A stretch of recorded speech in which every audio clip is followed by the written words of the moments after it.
हिंदुस्तान के नौजवानों के पास नौकरी नहीं है, पेट्रोल का दाम आसमान छू रहा है, और तुम यहाँ पे दिल्ली कहीं मस्जिद कहीं मंदिर, और आप बोले कि नहीं बोलेंगे। मुझे तो समझ में नहीं आता भैया। औरंगजेब रहमतुल्लाह किस तरीके से इन लोगों को पीटा था कि दर्द अभी भी हो रहा है।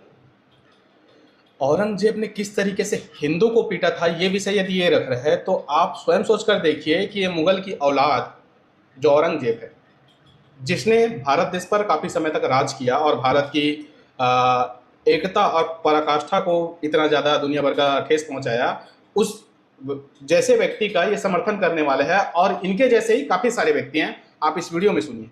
कैसा पीटा था भैया कि अभी भी दर्द हो रहा है। उस वक्त हरा नहीं पाए तो इस वक्त अभी पीछे पड़े। अरे भाई जब जिंदा तो नहीं कर पाए वो तो अभी कब्र में आराम फरमा रहे हो, क्या कर लोगे तुम।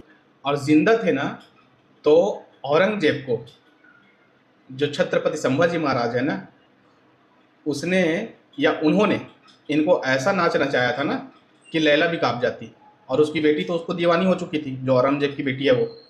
उसके बावजूद भी मैं यदि बता दूं कि छत्रपति संभाजी महाराज के जो पिताजी हैं, छत्रपति शिवाजी महाराज, उन्होंने ना इनके जो मुगल के जो सल्तनत है ना, उनका पैंट इतना गीला कर चुके थे ना कि आप तो क्या, आपके जो जितने नस्ल है ना, उनका बाल भी बाका नहीं कर सकते, मेरे हिसाब से। मुझे ऐसा लगता है, क्योंकि प्रोपोगेंडा के तहत आप यदि अपने आप को सच्चे हिंदुस्तानी मानते हैं तो हिंदुस्तानी के हिसाब से या भारतीयता के अनुसार आप चलिए ना।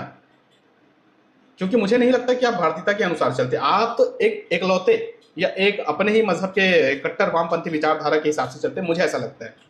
और हम औरंगजेब रहमतुल्लाह ताला के साथ थे हैं और उनको मानने वाले हैं, उनको चाहने वाले, उनके भक्त हैं। डंके का चोट किसके मकबूल कहता है, और हिंदुस्तान का हर मुसलमान औरंगजेब रहमतुल्लाह के साथ। अब देखिए कि इन्होंने स्वयं एक्सेप्ट कर लिया है कि ये जो औरंगजेब है उनके फॉलोअर्स हैं और उनके ही नक्शे कदम में चलने वाले व्यक्ति हैं।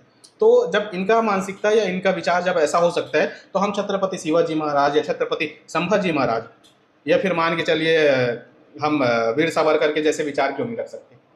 वीर सावरकर भी यदि कुछ कांग्रेसियों का माइंड रहता है कि वीर सावरकर गंदा व्यक्ति था या फलाना व्यक्ति था, तो कम से कम ये तो मानो कि सुभाष चंद्र बोस या चंद्रशेखर जैसे व्यक्ति भी थे जो हिंदुत्व का बात करते थे, हिंदुत्व को लेकर चलते थे और सर्वप्रथम राष्ट्र को मानते थे।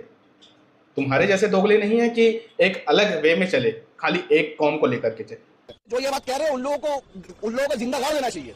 ऐसे लोग देश के लिए बहुत खतरा है। ये लोग देश की शांति को खत्म कर रहे हैं। आज बताइए, हिंदुस्तान का हर मुसलमान से कहना चाहते हो, अली मोलेमा और जो बड़े बड़े लीडर जो वक्फ का लेके चिल्ला रहे हो, जो जंतर मंतर चले गए, ये देखो स्वीडन में कुरान जलाते तो तुम लड़ते हो, देखो क्या हुआ, कुरान शरीफ आया था इसमें। हिंदुस्तान में कुरान शरीफ आयत लिखा हुआ, गरीब नवाज का फोटो बना उसे जलाया जा रहा, लात मार रहा है। और हम इतना बड़ा आबादी होने के बाद 40 करोड़ मुसलमान होने के बाद कोई नहीं, किसी को पता भी नहीं होगा ऐसा हुआ। नागपुर में तोड़ दंग हुई है, कुरान शरीफ आयत लिखा हुआ जला दिया है, किसी को तकलीफ नहीं हो रहा। सबको वक्फ प्रॉपर्टी बचा है, क्यों? क्योंकि वक्फ का खाते हो तुम लोग।